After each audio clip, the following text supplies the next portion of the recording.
Welcome to Live Laugh Loads, a fun podcast for gay men exploring authenticity and vulnerability. Where we talk about gay culture, mental health, relationships, and sex. Come take a load off with me, Ryan. And me, Dario. So sit back, strap in, and enjoy the ride.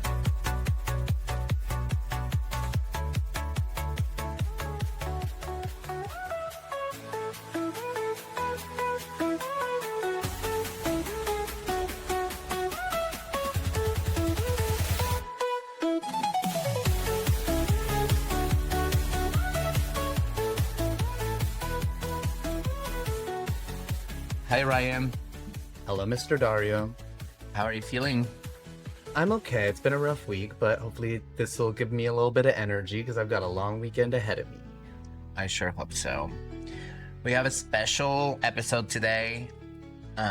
We named it Comedy, Queerness, and a Murder Musical. Dun dun dun. And we have a special guest. Today's guest said, what if we took a real world tragedy, capitalism, rage, and queerness, and made it a musical? Because nothing says gay comedy like singing about murder, healthcare, and moral panic. Welcome to Live Laugh Loads. So, Caleb Zeringue, he's a stand-up comedian, co-writer and creator of Luigi the Musical, and co-writer of new, yet-to-be-announced comedy show with Jenny Zigrino, debuting Netflix as a Joke, which is a big comedy festival in LA, this May. And he's my former neighbor. For those that don't know, Luigi the Musical is about Luigi Mangione, the alleged murderer of the United Health CEO. And the show was approached through satire, camp, and cultural commentary. Welcome, Caleb. Hi. Hello. Thank you for saying alleged because I actually am the murderer in the musical. It's not really common that people know that. So yeah. That's Luigi, funny. we don't know. TBD. Yeah. We don't know. I think we're getting close to having the trial right now. The new lawyers have been doing some really good work. So you used to live said across that, the not hall. me, so See, We're nothing if not at least a little controversial here. yeah, y'all are So- the biased ones. I'm saying both sides have a point. No, I'm kidding. Sorry. Yes, we used to live across the hall. We used to live across the hall. Then you moved out. You were gonna move to Sweden or some weird stuff like that. And then I saw you Amsterdam. like Same thing. Amsterdam. Yeah, same thing. Somewhere in Europe. And then you didn't because I saw you walking on the street and I was like, oh wait, you didn't leave. But we reconnected because I went to see Luigi. I had no idea you were on the show. And I was with my friend Oscar. I actually went to see it twice. I don't know if you know this. I didn't know that. Yeah, Aw. I went to see it the Thank you first for the time I went to, of course. And I got VIP both times also. I was sitting on the first row. We love a rich queen. Thank you so much. It was really funny because the first time we went, so it's in this place here in the Visadero or whatever. And I never been inside that place. So I thought it was like a regular theater. I didn't bring my ID. And so they stopped me at the entrance and they're like, you need your ID to get in. It was like right when the show was about to start. So I told my friend Oscar, I was like, you should just go. I'm going to go home, got my ID and come back. They didn't say you need your ID if you're going to go to a bar. Like there's a bar inside to order. And I don't drink. So I would easily have just avoided all that area.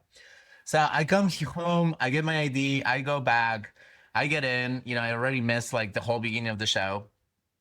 And The worst my friend part. Oscar, You didn't miss yeah, anything. my friend Oscar didn't Just know kidding. that we were like VIP sitting in the front. He's like 6'4". How tall is Orion? He's tall. He's very tall. And so he's like in the back just watching the whole thing from this mountain high, and I'm like, I can't see shit. And like I'm like getting really frustrated. And I was like, wait, I got VIP. What are we doing at the back of the fucking show? Like I was like, so this lady comes, they escort us all the way to the front. Finally can see. I got in trouble because I was like taking videos and nobody told us that we couldn't. But I missed like half of the show. And so then I went back with another friend. But what was really funny when I wanted to share, and I swear I'll stop That talking. wasn't the funny part. No, that wasn't the funny part. The funny part is Okay. that I didn't know who you were. And I was like, where do I know this person from? he looks very familiar. Is it Grinders? Is it Sniffies? Is Is it yeah, I'm Scruff? like, Is it, literally, yeah, I'm so yeah. like, maybe we Is it a fucked. dark room? Like I don't You can remember. say. Like I was telling like Oscar, just trying to do the commentary, and Which, then to be fair, you know me from all of those too, right? So I don't know. You know, no, just kidding. we never fucked. No, we never did We that. never talked. But We- if you're and I if you're never neighbors, yeah, if you're neighbors, then you're definitely showing up on each other's apps. talked. Yeah. Oh, but Yeah. you know what I do? Every time I move somewhere, I just like block everybody within like 1 mile radius before I even meet them. Wow. That's great. We love that you love to connect to community like that, you know? Yeah. Like, Mr. no Seeking locals. Connection, Right. 1 right. mile away from Yeah, me. 1 mile Yeah. away. I feel like in my same building, I feel like my privacy is just being like, no, it's messy. You don't want that level of closeness with your neighbors. Anyhow, but eventually, like, yeah, Sorry to before we ruin went that and talked to for you you. that day, like, yeah, we were able to, I was able to remember who you were. So, you have a new show. Do you want to tell us about Yeah. your new show? Yeah, it is. I just got clearance to talk about it this morning, so I'm very excited. It's called Von Steuben, the mostly true story of America's most fabulous gay general. And so this is a faggot from Prussia who Benjamin Franklin and like the United States went over and like recruited because we were getting our ass whooped in the Revolutionary War. Like we were so stupid that we like literally had the kitchens next to like the shitter. I don't know if you can curse on this. I just did. And like we're like, why is our military sick all the time? And so they brought this like Prussian general over who was the most experienced like person in the world at the time. He also had been sleeping with like the king of Prussia, the prince of Prussia, his brother, just causing holy hell in Europe. Got kicked out because he was gay, came to America. They didn't give a shit he was gay, and he like completely changed the entire tide of the war. But then Congress didn't pay him until the very end of his life because they were like, oh, well, we can just like say he's gay and then we don't have to pay him. So he kind of like, his whole story is erased from history. The entire military code of conduct that the American military still uses today was written by him. So it's just like an amazing story to get the chance to tell. Like, I mean, so many queer people have been erased from history. So I'm really excited to tell it. That sounds amazing. And it's debuting in LA, you said, at the festival? Yeah, we're doing the table read. We were thinking May 10th. Apparently that's Mother's Day. So that is not great. So we may change it. But you can follow me and I will post about it on mine at caleb.meringue or Jenny Zigrino, who's much more famous than I am. Okay, so can you repeat your social media again? And we'll do it at the end of the show as well. But Yeah, I didn't know. That felt weird to do to me. So that's why I kind of mumbled it. I'm not great at self-promotion. I'm giving you permission. Okay, I'm taking space. I'm holding space. It's caleb.meringue, like the pie. Correct. And that's because very close to your last name, which is Zeringue, right? Did I pronounce that correctly? Zeringue. Yeah. You said Zeringue, I think, which was accurate but hurtful. So, you know. Is it hurtful? You're How a is bit it hurtful? Because I guess because I guess I am Sorry. gay, so it's not hurtful anymore. That was a bad joke when I was younger and ashamed of being gay, I think, and it doesn't work anymore. And you called me out on it, so thank you. And- Zeringue. It's like okay, now Zeringue. Yeah, Oh, that's what they would okay. always say at the football games. So they always had something to say. So they always had something. they were gonna find something, no matter whether gay was at the end of your name or not. I think it's time Right, for you to yeah. own the gay part of your last name.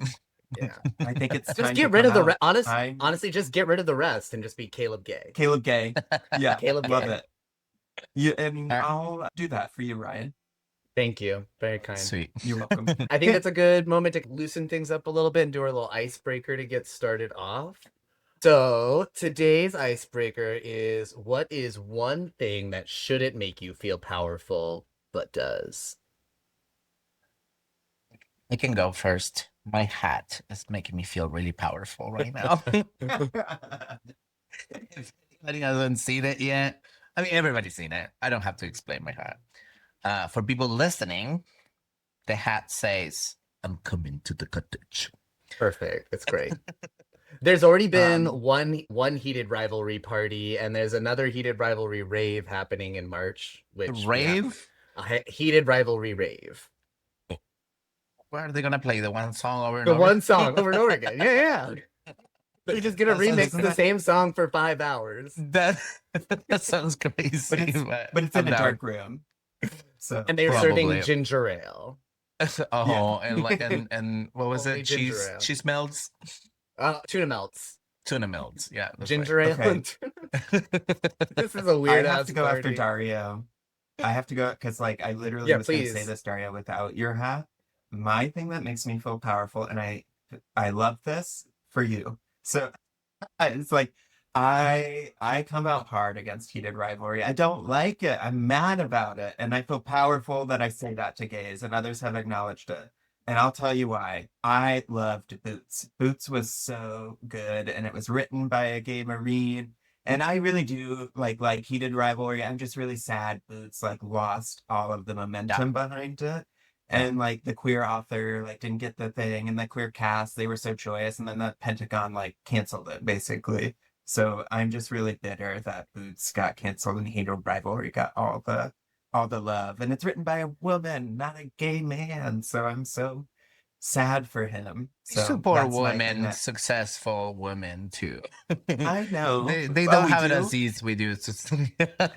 Okay, Hey, well, I guess I I'll hang don't- up I- now. No, I'm kidding, obviously. I absolutely understand what you're saying. I think Boots was amazing. It was but different tone for sure. You know, I feel like Boots had that underlying disaster about to happen Yeah. feeling. Like it was traumatic. It was repeating the same trauma as that we all went through, and going through that experience, you feel like you can relate, but at the same time, to me, felt like it didn't feel as healing. It did end in a freaking cliffhanger that we don't really know what's gonna happen, right? And we'll never know, right? Because they're not going to continue it. Yeah, I can't unless believe how like much someone Net- else. It was like the most popular release on the Netflix like ever. I think, Netflix too. does that shit all the time, though, where it's like a really good series and it's 1 or 2 seasons, and then they just don't make any more of it. I mean, Sense8 costs like millions of dollars an episode, so that Well, yeah, That's what Sensei. I'm never saying. finished I it. understood. I understood Sensei. Yeah. I was like, Jesus Yeah. Christ, this is a really expensive show. But yeah, no, I'm super frustrated about Boots. I think heated rivalry. I understand that too. Like, I understand what you're saying. You know, like you can tell there was a woman writing it because it's not You know what it is? as realistic as like. You know, one of the things I think I said, it's like they waited 9 months to have. That That's will such a never girl thing. happen. That will That's- never happen. Well, That is such a female like, thing. all And of my if a straight gay man wrote that, coworkers- if a gay man wrote that, they would have been fucking the first scene where they were outside in the alley smoking a cigarette. Like, they Yeah, would have fucked exactly. right For- there. for Exactly. real. And then decide what they to do would have asked afterwards. each other their names. Yeah. But I 100%. think the thing is, like, straight women kept asking me if I'd seen it. I'm like, what do you want from me, Susan? It's my life. Of course I've seen this thing, you know? Like, God, why are you asking me about gay porn? I'm not asking you about straight porn, you know? Like, it's just, there's something That's weird funny. with the zeitgeist of it all. So You're like, have it's, you seen The Notebook? Yeah. I'm sorry that your I, media sucks, you know? Like, I'm I, sorry, uh, Nicholas Sparks is so fucking sad. yeah. I'd never seen that. I saw today. Apparently, It's a very there was cute a hat, though. thank you. There was a thread on Threads about Heard of it? the face on face, one hand double eggplants that they do at the cottage. And like there was a lot of girls that were like, "Oh, we didn't know that they could do that with one hand." and apparently it has a name. It's called double barrel. I don't know if you guys knew that, but I learned haven't seen the something about last our episode. gay culture. I'm like, that's like pretty basic shit, you know. Like all these girls were like, "Whoa, I didn't know gays could do that." I was like, "Yeah, Honey, we." come to the Soma bars one night, and you'll know a lot of things that You'll we do. learn right? all of it. Like, yeah, go to the I can back assure alley you of that- Powerhouse. Yeah, it's like if we have penises, we have tried to do every single possible thing that we can do with our penises. Yeah. Trust me. We figured it out. Yeah, We stick it in all the things. Did I ever tell you when I stuck it inside a vacuum just because I wanted to see if it will? okay. If was we're being very real, little. I've done that too. I did that when Hey, I was sir- little. My mom caught me. I certainly had the motivation or the interest, but I remember I don't know what it was that I saw, but I remember seeing like a movie or a show or something where they like made fun of that trope and the guy did it and it like fucked up his dick really bad. So I was way too paranoid. I was like, oh, my dick is gonna get messed up if I try to I do don't that. think I was at the age where like my parents will allow me to watch that type of movie. So like I'm certain I had it no wasn't by history. their approval. Yeah. They were like, hey, Ryan, come watch this, you know? I feel like it Like, was like an American Pie movie. Wasn't that where I feel like it was an American Pie movie where I saw that that and I sounds was like, right. oh, Yeah, that sounds about right. no. Yeah. No, I'll keep Okay. myself protected. I have to do mine though really quick. But Yeah. mine I would say is like a nice little piggyback up of Caleb's because I was struggling thinking of something and then you inspired me with yours. I would say that something that makes me feel powerful but shouldn't is like when the like kind of innate desire in me is comes up to do the opposite of the popular thing. Like when Mm. everybody is like loving this thing and like I just don't have any desire or interest in it for whatever reason, yeah, it does make me feel like powerful or like above Mm. it or something. Even though you're just like non-conforming for the sake of non-conforming, which is like the same as conforming. So I love being part of the popular zeitgeist of heated rivalry, even with all this popular. hate. Ryan, what's the most recent thing you did that on? The most recent thing that what like everybody loved that I didn't love, or that's a good one that I can't specifically think of. I would say an easy one that pops into my head actually now that I'm thinking about it is the Megan movie train. Like I never had any interest in seeing the first one and now the second one is Mhm. out and I imagine it's probably getting some gay hype, but I have zero desire to watch it. No idea. Good for her. Okay. Well, Fuck Megan. two Fuck things. Megan. Ryan, remember to look at front when you're talking because when you talk away, I can't hear you.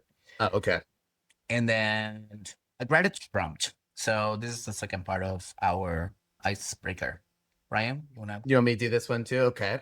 All right. So our gratitude prompt this week is what are you genuinely grateful for right now that has nothing to do with attention, validation, or success?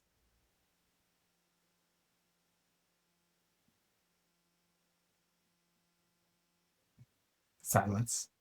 I know that's such a hard one. No attention, no validation. I think it's very hard for gays because we are very grateful every time that we accomplish things and like it's asking us to be very, very simple. Like what is at the core of our being that we're grateful for. I would say think I do so. have something. I don't think this touches on any of these things. I have been really enjoying, again, I'm going through like a period of like investing in like the decoration of my home. So I'm feeling really grateful for just like having the finance to do and having my own space that is like entirely my own that I can do whatever I want with. Yeah. This is really only the second time I've ever lived by myself, and the first time I was much younger and was still in that phase where you're like still recycling all of like your old stuff slash your parents' old stuff. Like it's the couch that you've grown up with in your basement is like Yeah. you Yeah. take with you. So it's just nice to be able like I'm doing like a whole video game theme for my bathroom and my office is gonna be like a jungle and then my like main area is Cute. gonna be like southwestern. So yeah, I'm just like having fun Wow. Did you finding call all it this the stuff. mate area? Mate area? Maine. I think I said Maine. Oh, main area. Okay. I The think I mating wanted to. And the the mating, mating area. well, you pointed at your bed, and I was like, "Oh, okay. Well, it's where he mates." I feel like we can't call it mating if I feel like mating almost It's has implied this that you're gonna have a baby it feels like there's this procreation aspect that's Well, you keep inherent in trying. mating. You know. Interesting. Well, let me know if it works. Uh, How about you, Caleb? boy? I can do one. I'm doing a like it's kind of a leadership group, but it's kind of more of like an emotional work group. It's called like the Great Decisions course, and it's been like helping me to like feel less scared of my feelings. And it's like a lot of like it says like decisions come easy whenever you become less afraid of the the fear underneath them. And that's been really tiring and really hard and exhausting, but it's also been really useful because I feel like it's helping me to like dip into the fear of like just complete like terror of abandonment and rejection that I'm sure we all grew up with like as like gay kids for the first time, and like Yeah. not make decisions from that place. So that has been really nice. But yeah, I'm grateful for that. I love Sounds really that. cool. Yeah, it Yeah. sounds like a really cool group. Is it like open share, like several people, or how? What's the format? Yeah, so it's like he does like this rapid coaching thing. I'm lucky enough that work paid for some of it, but you have like a call of like 250 people, then you have your own exercises every week that you have to go do.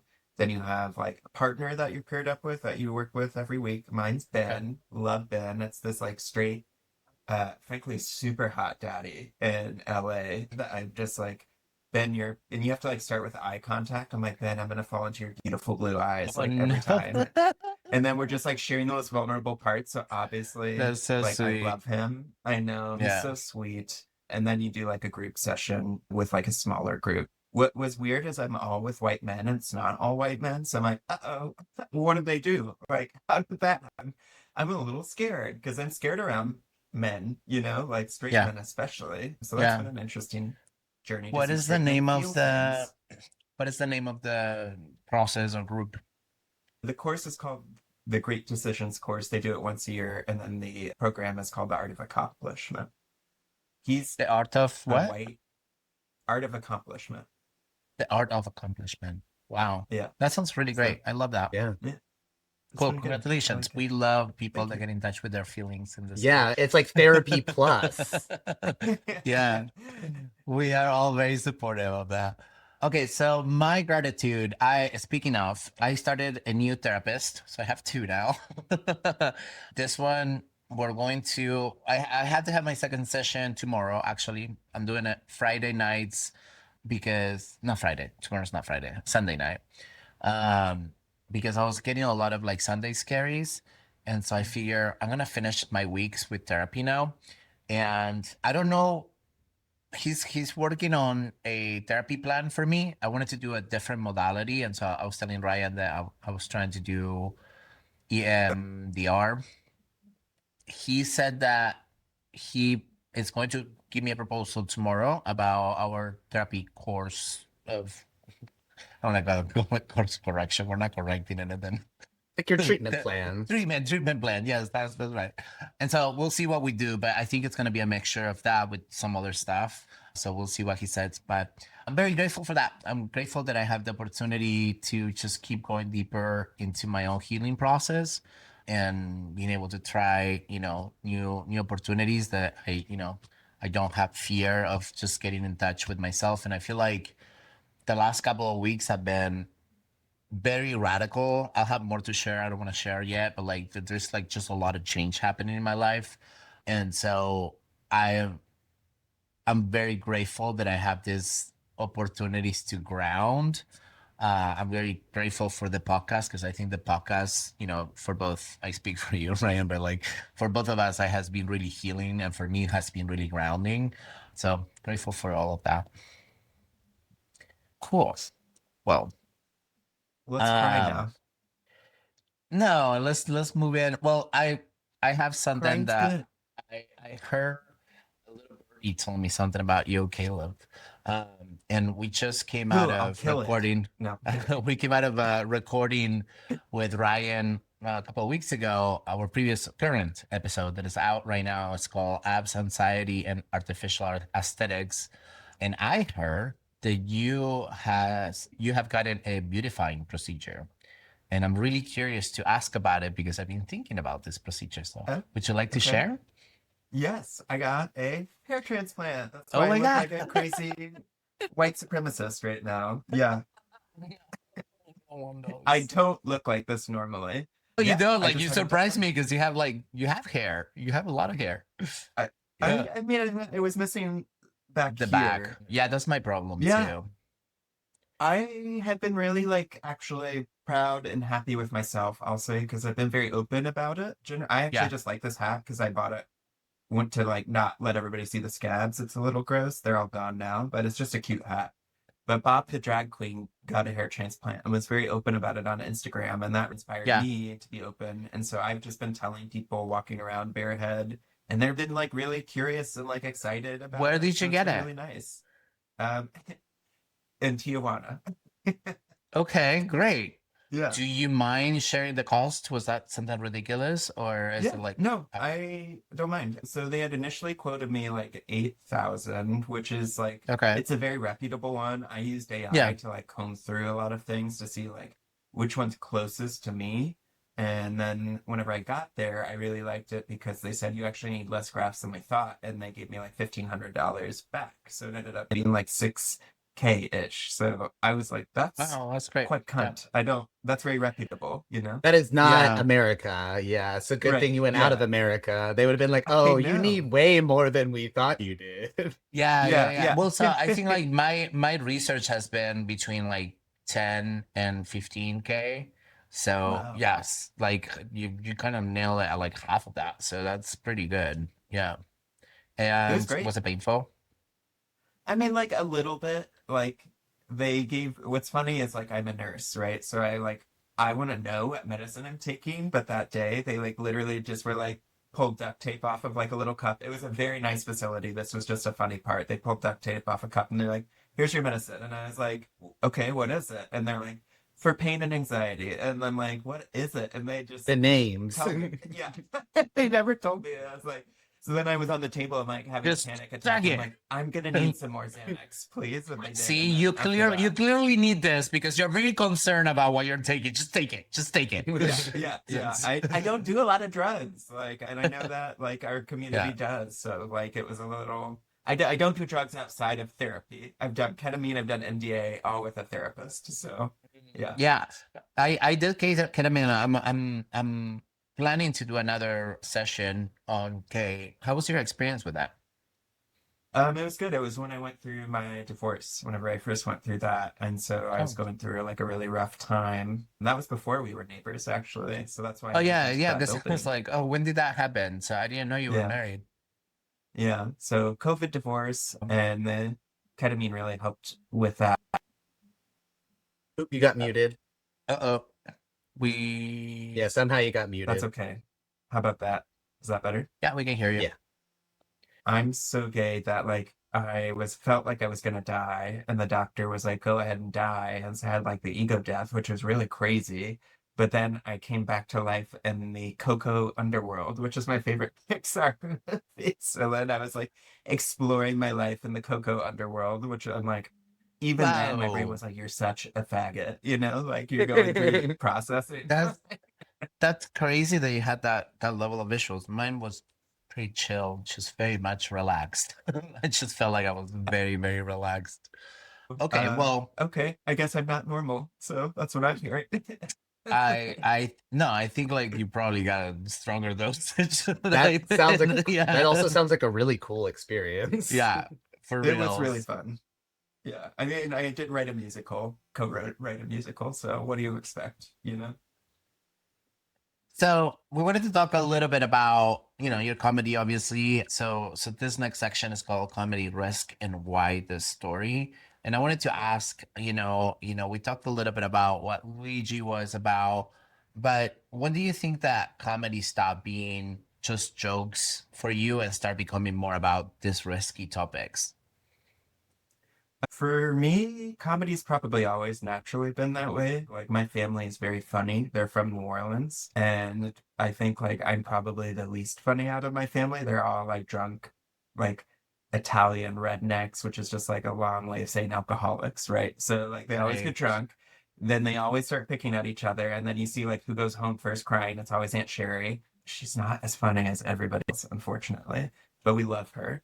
So I think like we always learned how to like express our hard feelings and jokes, but I think I realized I wanted to do comedy when I was really like depressed and suicidal after my divorce, and I realized like Uh-huh. I feel so sad and ashamed about this, and I don't know what to do with these feelings. So I was like laying in my bathtub because I love a bath. I was literally texting New York Times reporters from Luigi the Musical in the bathtub. I'm like Winston Churchill. That sounds so aggrandizing. I love to do business in the bath, is what I'm saying. I will text, I will email, that's what I do. And so I realized, oh, I want to like, my favorite thing in the world is making a group of people laugh. I love when I get on a good riff with friends. It just feels so great. Like the high is so good. And I also want people to feel like a lot less shame about being gay and like having divorce and all these things. So I figured that was Yeah. like the easiest way to Yeah. combine the two. What drew you to the story of Luigi particularly? I would say I was drawn because I really liked the comedian Nova Bradford, who's like the creator of Luigi the Musical. I had met her in the San Francisco queer comedy scene, along with Andre Markettini and then Ariel Johnson, who are all like other co-writers of Luigi the Musical. And Nova basically like we all love comedy, but we felt really isolated by it because it's a straight male art form for the most part. We're trying to change that, but it's all about like go throw yourself and like hit a ton of bricks and get hit in the face and like just suck it up and be a man. And we were like, this kind of sucks. Like it's really depressing. We want to laugh with people. So Right. she came to us and I never thought it would actually happen. She's like, I heard Diddy, Luigi, and Sam Beckman-Fried are all in the same prison. We should write a musical about that. I was like, okay, girl, sure, whatever. And then she actually like was like, no, like let's meet and write about it. I was like, sure, we'll meet once, it'll never happen. But we just like stuck with it. And then Yeah. uh Ariel Nova and I were like the first meeting, and then Ariel and I are both very strong-headed people, butt heads, and we almost like quit. Then I love her now, but then we brought Andre Markettini into the mix, and it just made it perfect. And like the four of us really took You got muted again. this fucking program. It's so gay. Or I meant to say homophobic. I don't know why I said gay. Homophobic. That's internalized Tr- homophobia.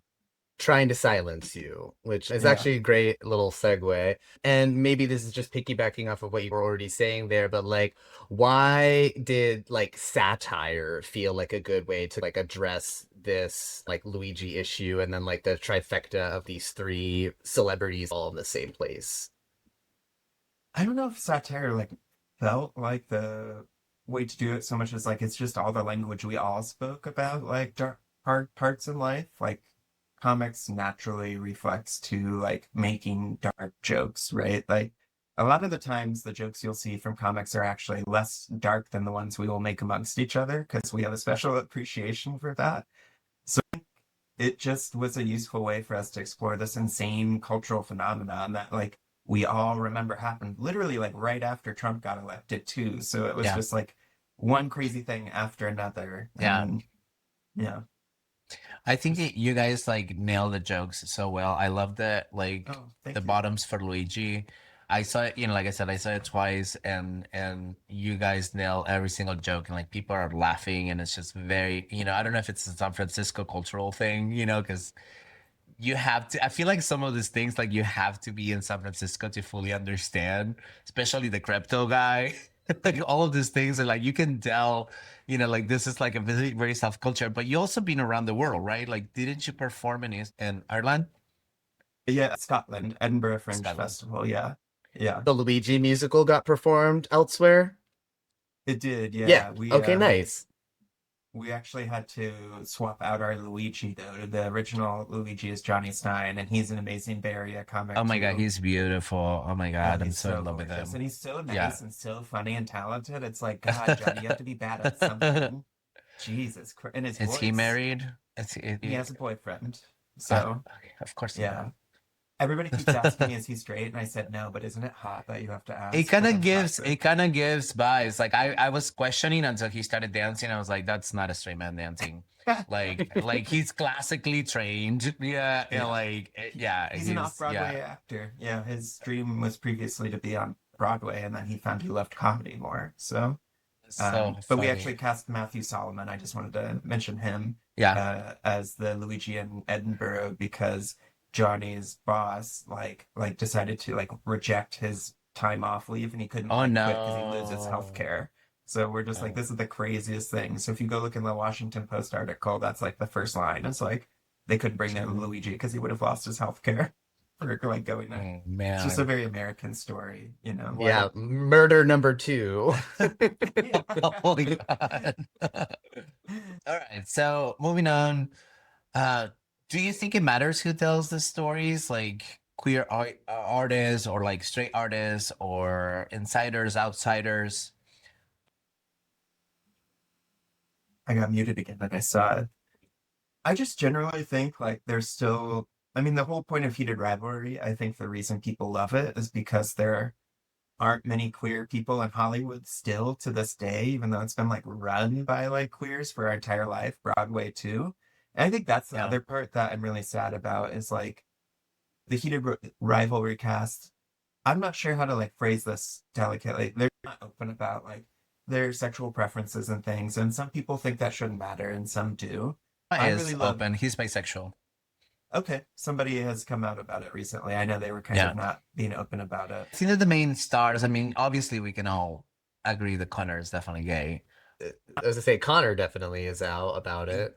Yeah, I think he just Is maybe it? I hasn't had really. heard that they were like very cagey about it, and this was maybe a while. Maybe they've since. What's the name changed. of the other actor? Oh god. I don't I Which can't one's I can't that? remember. The other actor we're kind of questioning. Like he hasn't really come out, I think. The guy who So Who- plays there's who is this? Hollander. Hollander, yeah. Oh, Hollander. Yeah, and I mean, He's he's so certainly, hot. yeah, he's certainly enjoying all of the attention quite a bit. Yeah. Right. But And I think he could potentially be like straight. That's my guess, you know, and he doesn't want to come out because he might actually play against him. Like the opposite of like general actors that often don't want to come out because that might play against them. I think I like find it like might be it's really.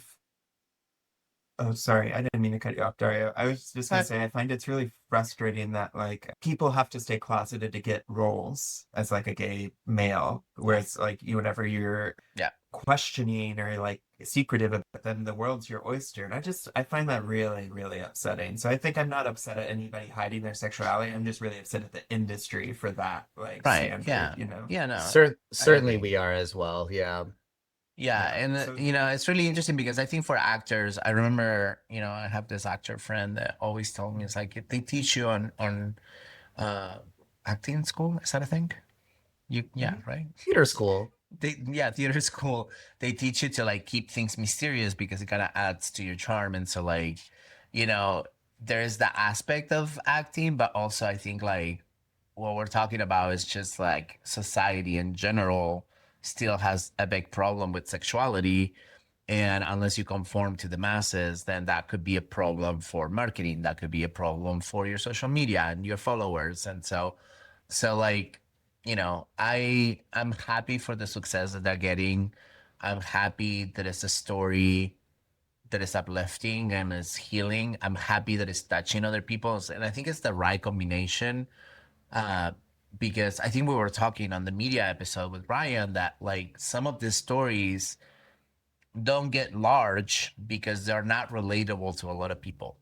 And I feel like something click with this story where like there's a straight man, there's a straight woman, and suddenly like they're like, oh, we can relate to this. I don't care about the gender of the characters, but we're relating to something.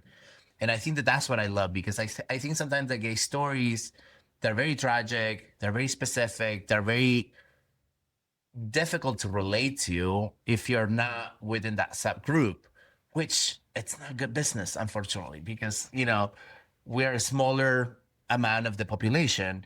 And so, you know, as a business perspective, you know, I think that it makes sense why there's not that many stories, why they have to hide it, you know, and then also the social aspect, you know, that you still have to because it's a problem for a lot of people. And it is frustrating. I think it's very Yeah. frustrating.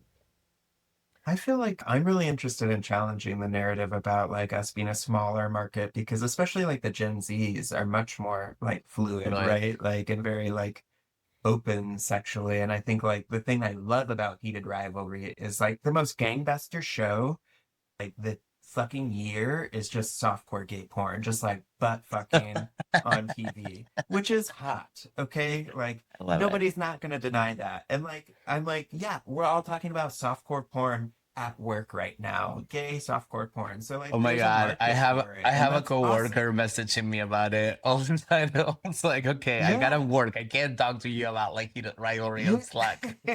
We're sending memes back and forth, you know, and like we're just laughing. And I think one thing that's like I really like we CBC interviewed us in Canada and they're like, well, the guard character that I play in the musical like this stuff run is like gay. And they're like, why did you decide to make him gay? And like it's just happens to be gay. Like it's not even like a major part of his character. Like why would it matter if he's gay or if it's a straight person or anything? It's just a person that's attracted to another person, right? And that's all it is. So I was really happy and I really like the art that just doesn't focus on people's like sexuality so much, just as like they're people that want to fuck and heated rivalry, which is hot, you know? Right. So it's your comedy show. Like, what do you talk about on your comedy show? Like, I just realized that you're also doing stand-up because you started posting on it. Is that a new thing that you just started like recently, or has this always been going on? It started before Luigi. I Yeah. was in the New York City queer comedy finals like last year and then did New Orleans LOL Fest. I'm doing the Miami Yeah. Vice City Comedy Festival this year. So that's like my first love. I had to take a break while I was like executive producing and like writing and all that for Luigi. So I'm coming back to it right now. And so, what are the themes of your comedy? A lot of what we've talked about, I have been doing jokes on my frustration with heated rivalry that are very funny. They're working Okay. quite well, I must say. You might see them if you come to the show, so I don't want to spoil them. And then, like, because I feel like there's something really interesting about, like, I think a cue for me to write is, like, when I'm really angry about something, there's something weird there that I have to dig into, or when I'm really Yeah.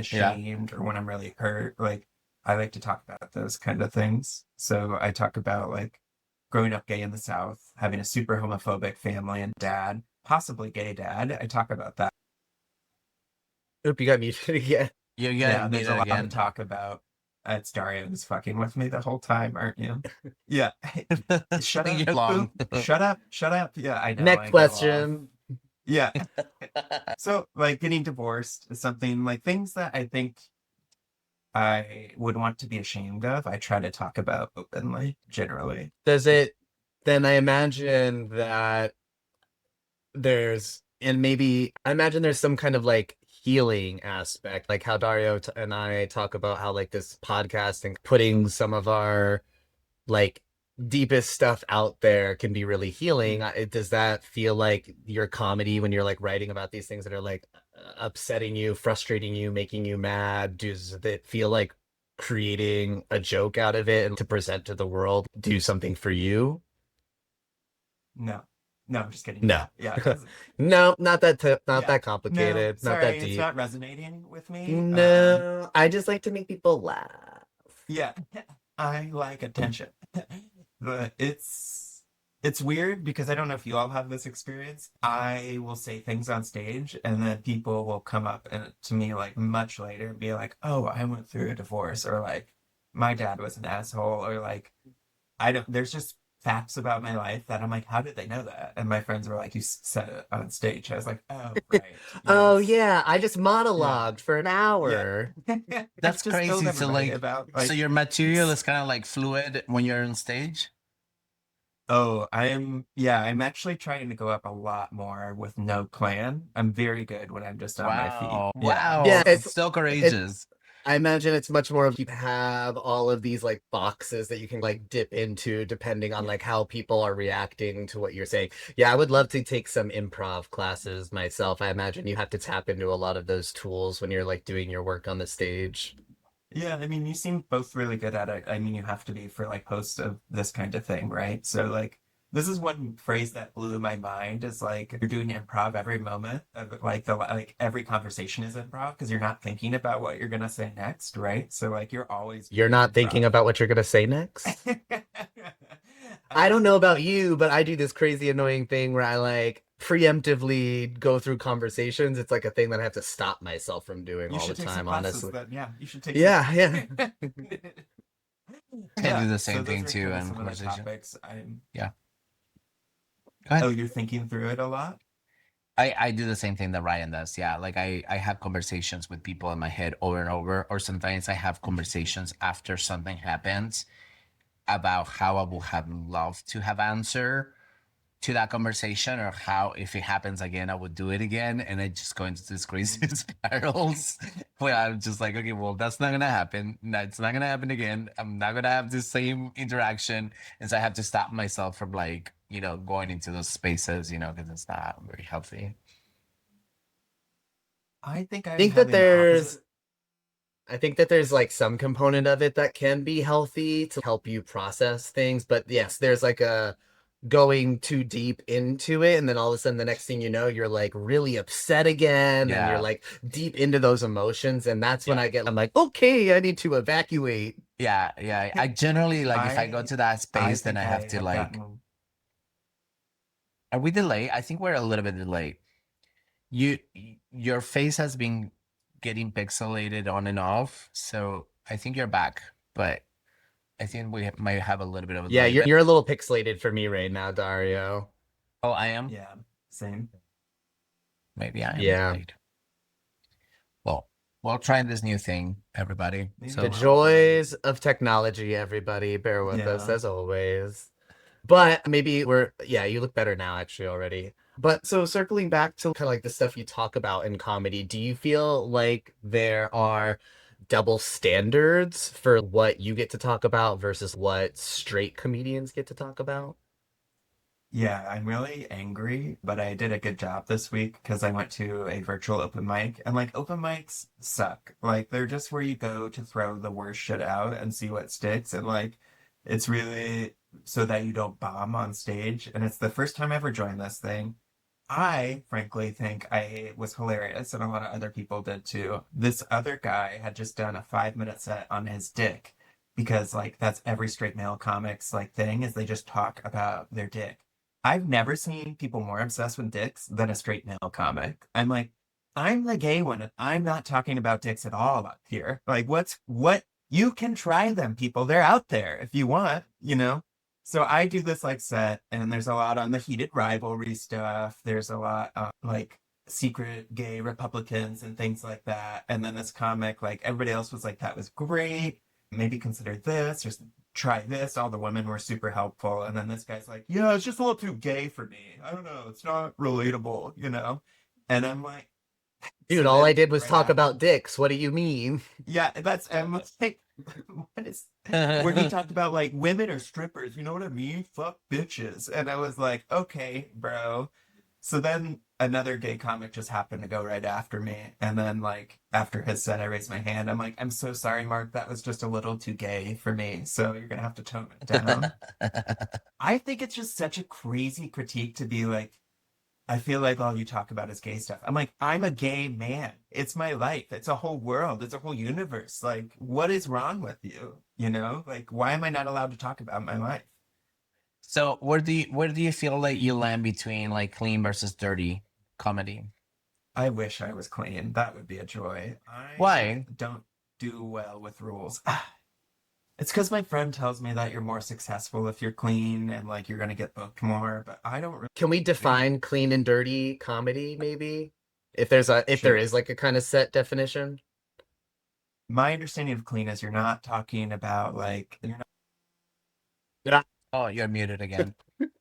you're not using swear words. You mute yourself Okay. all the time. And you don't really talk too sexual, basically. Nothing like Okay. dirty. And then dirty is like whatever you want. No Okay. rules. So like a clean comic would be like Jim Gaffigan. It's like a classic example of a clean comic.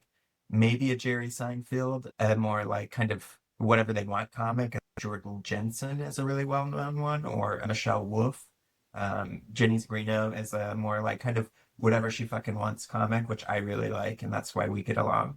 So, Yeah. is that helpful?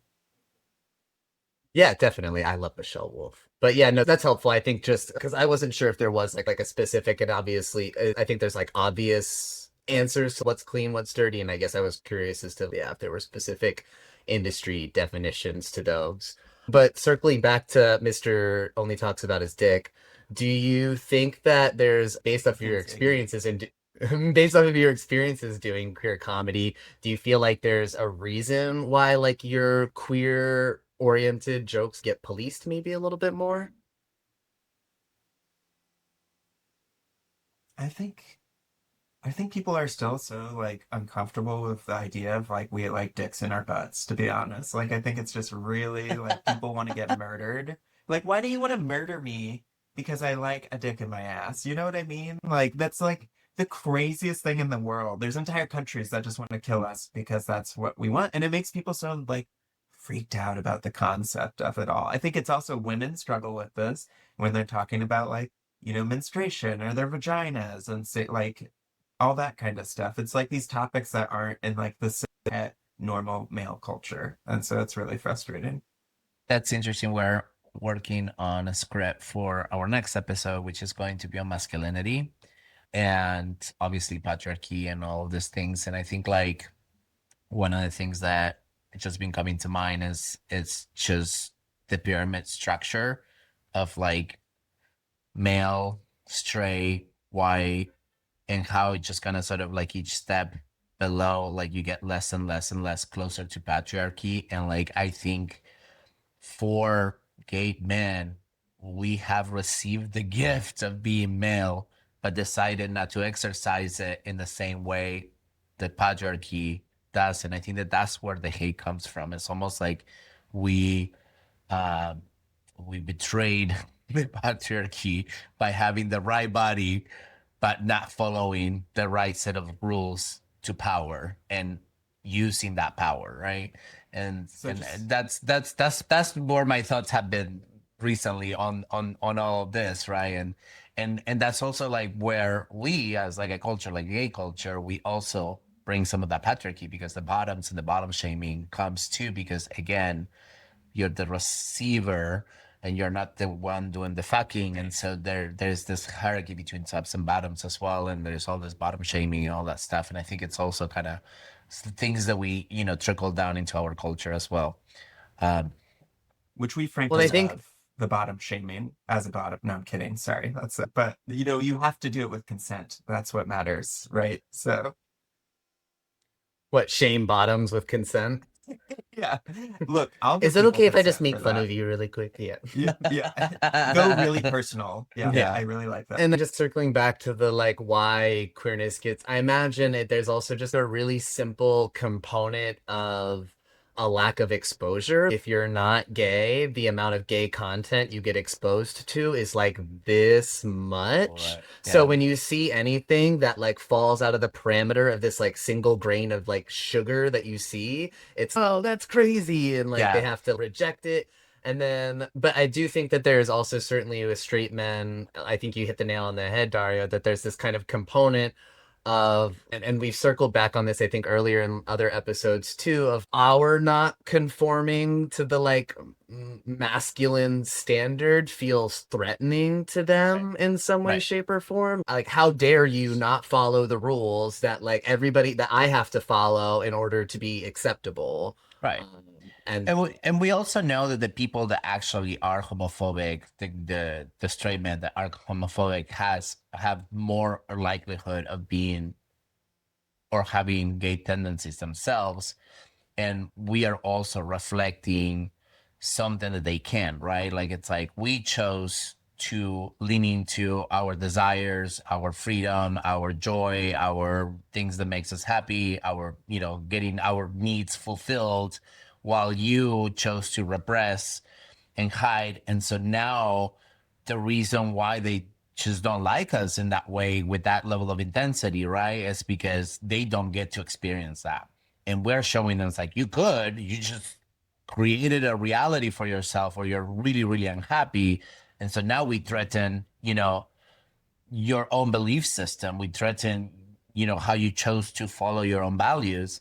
And so just want to say that even though I understand why I don't, I'm not it. Obviously, it's like that shouldn't be the case. And I'm so sorry for you that like you're not living your dreams trying to get fucked in the butt. But, it's like, it's, yeah, you I shouldn't heard heal someone else because of that.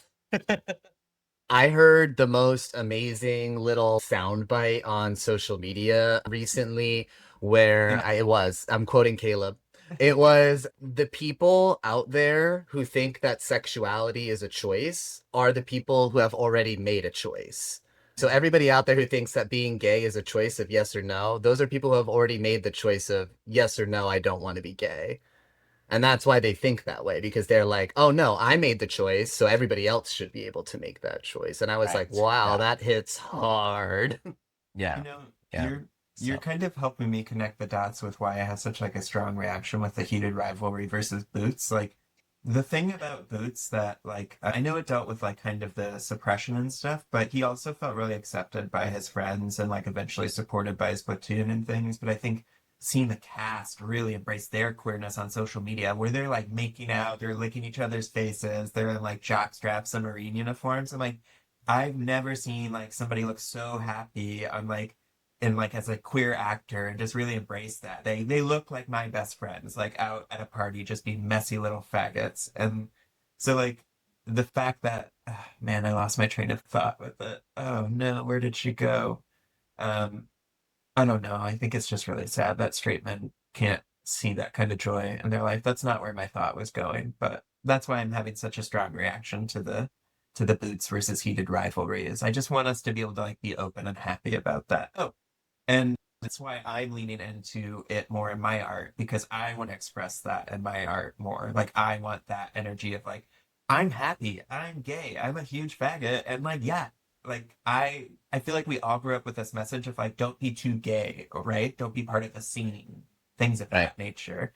And that was really like part of my personality for way too long, you know? Yeah.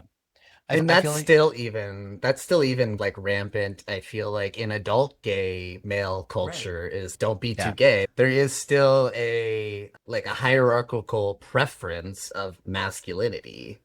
Yeah, Yeah. that's a good way to put it. I feel like you kind of touched on this already, but do you feel that there is a pressure for you to make your work more universal so that it can be taken more seriously or can reach like a wider audience? I think so. I think there's the pressure of people that say that. I think they're wrong, frankly. I think what I want to do though, and what like I want to strive to do as an artist is find a way to make this experience of being like pressured and censored to change your message and who you are more universal. Because I think we all kind of face those kind of pressures in our life. So there's actually a comic, and I wish I knew his name, but he recently came out. He's a really major comic. I'll look it up and maybe you can put it in the show notes. But he came out as gay recently. No.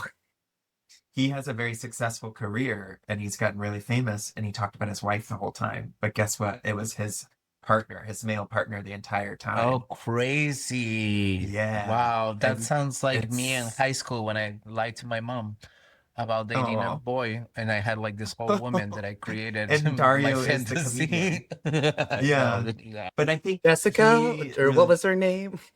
Jennifer? I think it was Jennifer. Jennifer. Jennifer Coolidge, mom. That's her name. It wasn't He's even totally like better. my Jennifer boyfriend. Lopez. My boyfriend's name was like Fabio, and like Jennifer Oh. was just like completely like she was based on a real like person. There was a Jennifer in high school, Jennifer but like Lopez. that's I don't think But the fact I'm old. Jennifer Lopez was not around when I was a kid. then why do you look younger than me? The guy that did this was really like, I think it just proves that like how universal all of human experiences that these Yeah. jokes were working. And I was talking about a woman rather than a man, and I could have swapped it out, and That's it would have wild. been totally the same thing. That's wild. Well, I feel like I mean, didn't like Ricky Martin do the same thing? Like everybody knew he was gay since he was like 16, and then he sings all this like love ballads and love songs towards women, and then he comes out at 40, you know, and he like, and I'm like, dude, we already knew for one, and secondly, like So I feel like it's just so frustrating to me, you know, because it's almost like erasure, right? Like you're just.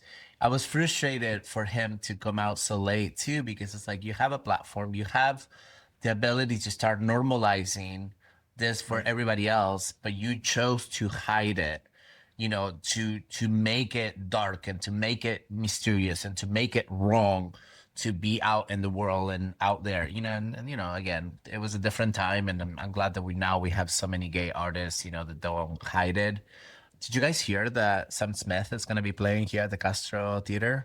The Yeah, whole- I already and it's yeah, already sold out. a whole month? Oh wow, I didn't Yeah, realize he he was sold gonna out the be full Came out month. last year. Yeah. It sold out last year. That's crazy. Yeah, by the time I heard, like, it was already sold out. Yeah, it's crazy. I think I remember I just Drew want- sending me like opportunities to buy tickets for it, and I was just, Sam Smith. I I didn't mean, realize I it was will at the have lo- Castro Theater. I would have loved to see him, but yeah. Is it because Sam Y- Smith's not masculine enough for you? Is that why? That's it. That's it. That's what I thought. Nailed I it just- right on the Actually, head. Ryan, I fucking hate those Ryan, femmes. Ryan loves the fanboys. them Yeah. Okay. He Yeah, like- I definitely have a little bit of a man in lingerie kink for sure. Oh, Yeah, dude. certainly not the reason. I just, yeah. I want to like just compliment my personal comedy hero right now is Cola Scola because they are just so openly, visibly queer. Who? I know you've heard of Oh Mary. Yes.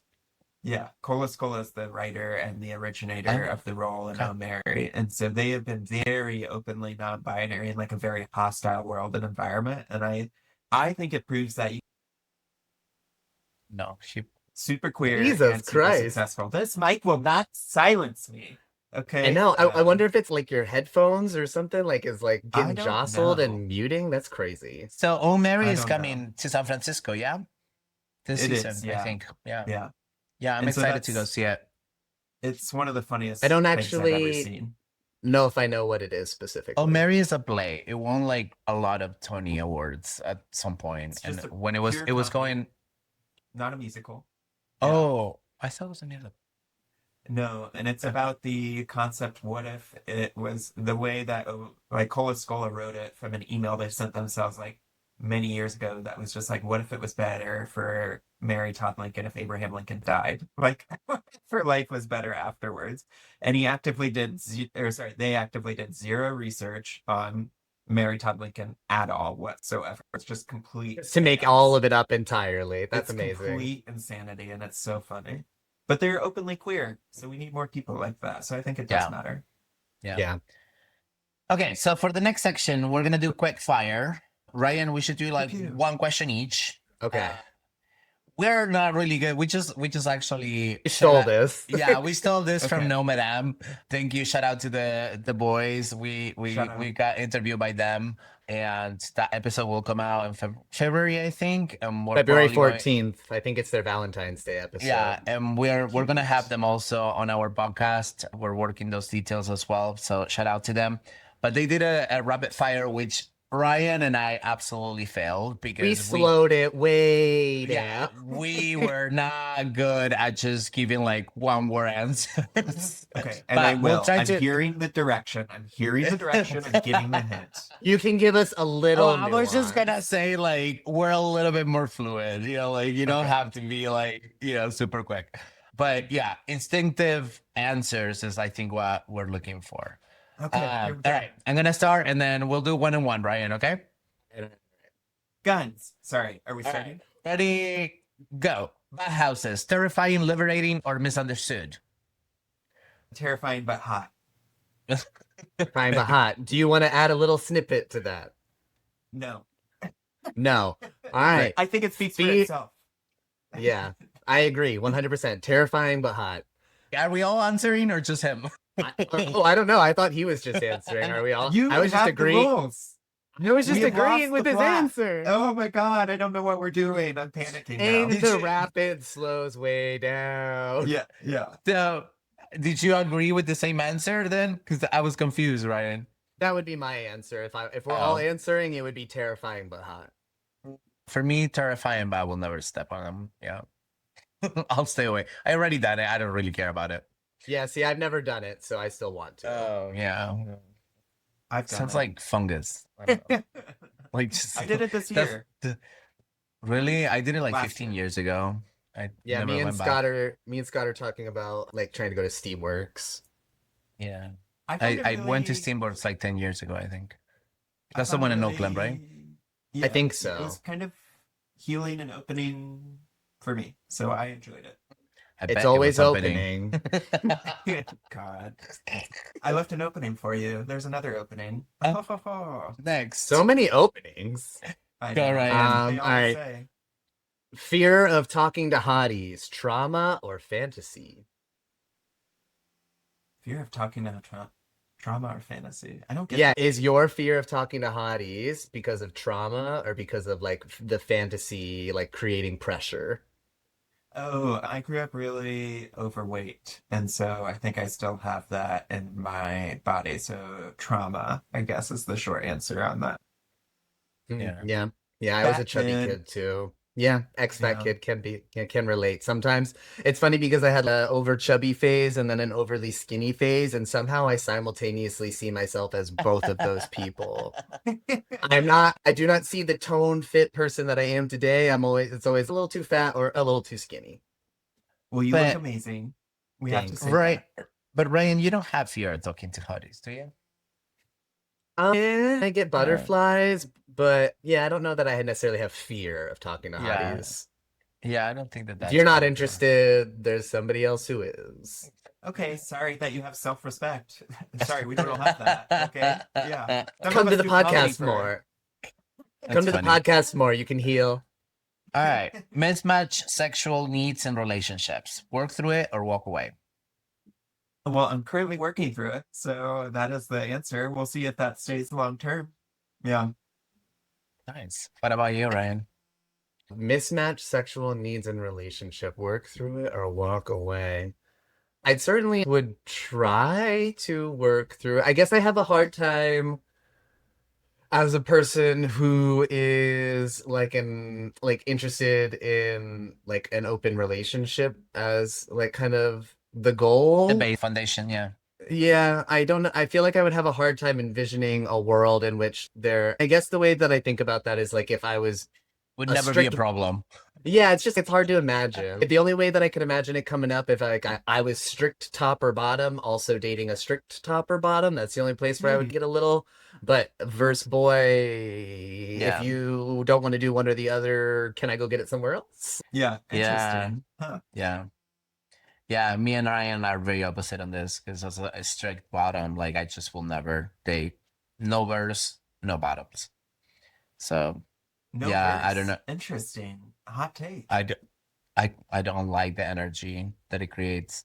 I mean, like I don't have anything against verse people. I love verse people. We have a podcast together. Yeah, yeah. I relate with them. But Verse I haters So is when I I even date better. them, but to date them, Okay, this sounds. Do I need to leave for you to handle this? Is something going the on I think here? that the problem I'm is picking up a that lot of it's just verse tension energy going on right now. I don't, I don't hate verse people. I think that they're fine. I will, be friends with No, them. But hate I verse think when people. it I'll comes, look at them on the street if I fine, want. I guess. As long as I they will, don't I shove think their culture in I my think they're face. ruining my I life, will eat at but the it's same fine. table than them. Like it's fine. Like I'm not scared I'm that they're gonna give so me something. I'm so curious. Like if a verse boy tops me, or like I'm like, how would I? Why care? But that's your journey, and I love that for you. I So think that interesting. like because obviously I tried it multiple times. Like it's not gonna And be they're always bottoms. no, but they like certain things that to them feels very natural and normal that Huh. I personally don't enjoy. And so then there is like this kind of like, okay, sure, like we can do this, but to me, then that kind of starts feeling a little bit boring or like that the energy is not fully there for me.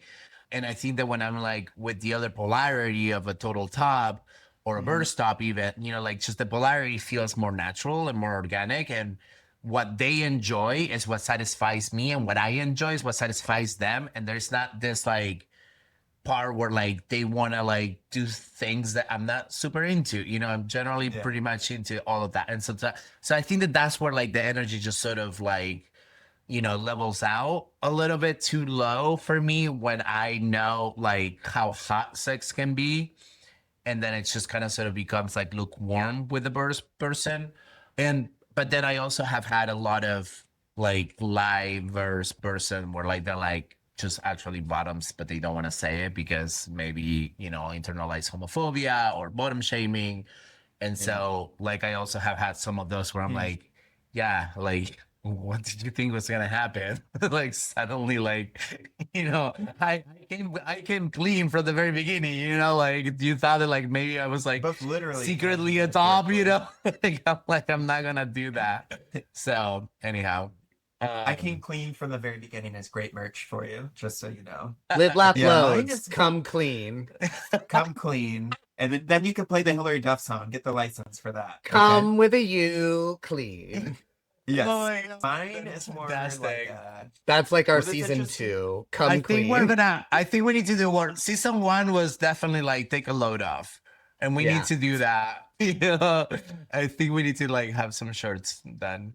Well, Okay, I think I the said compatibility talked about was positional. Mine is more like I'm embracing a much more sexual person than I like wanted to admit to myself, whereas my partner has a much more asexual tendencies. So that's like kind of a interesting. different dynamic that actually Yeah, I think a lot of gay men end up like having to work through in yeah, different forms, like because you start with high interest and then it goes differently. So I think it's something a lot of people can relate to. Yeah, yeah. I I think certainly think that's a so. solid. Yeah, that's a solid. That's a solid problem to have. Also, like it's pretty heavy. I think like also as I getting older now past my 40s, like I can see that like I can go either way. Like sex is just more like an optional. But I was with someone recently that had like very low fire, and that was a little bit shocking for me because I noticed also that his lack of desire to have sex, not to be close, but to have sex particularly, was playing off as like self-esteem and rejection in my Mhm. head, whether in reality was nothing about me, and like I had to work through that as well personally, and like just be like, oh no, this person just doesn't have the same level of desire that I have for sex, but it was really interesting just to see how that also affected me emotionally and like in my own head. That was I lost the Well, track. I don't even need to ask the next one, which Oh, is boots versus heated rivalry. We already have our answer. We've been spending the last Boots, for hour and a half sure. talking about your yeah, answer to that I one. hope I hope if anything, I hope that this episode heals your rage against like heated It's rivalry. not At against least you them. can make peace with it, and yeah, we know about your love for Well, I boots. know your answer, Uh, Daria. What's yours, Ryan? I like it. I don't have any problems with it. I No, think if you had that to choose one. well, let's choose I one. have I would choose heated rivalry, but that's only because I haven't finished Boots. I did start it, but I haven't finished it. I certainly want to. I know that Dario also talked it up quite a bit and said he really loved it as well. So it's on the Yeah, docket. yeah. Yeah, I think that they're both really good. I just thought Heated Rivalry, especially those moments. We watched the last episode together with Ryan during Christmas, Mhm. and It's like there cute. was that one moment at the end where like they're like, at the cottage, and I'm feeling like something bad is gonna happen, something bad is gonna happen, something bad, and then nothing really bad Dad. happens. That happens, but like Dad shows up. but that wasn't Yeah. even bad because like in our heads it's like, oh, that is gonna be there and it's gonna be awful, right? Like that's why we were scared that something might Yeah. happen. But then that doesn't happen. And then the mother apologizes and the father is Aw. accepting, and like and then they just end up together and I'm like, oh my God, like we were all kind of waiting for the trauma to happen and to somehow relive that same trauma. And when it didn't happen, and I want to watch it again now, knowing that it has a happy ending, just to see Mm. how it feels without expecting something bad to happen.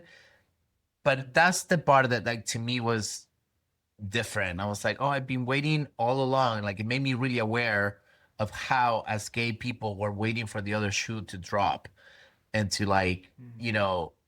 expect the wars.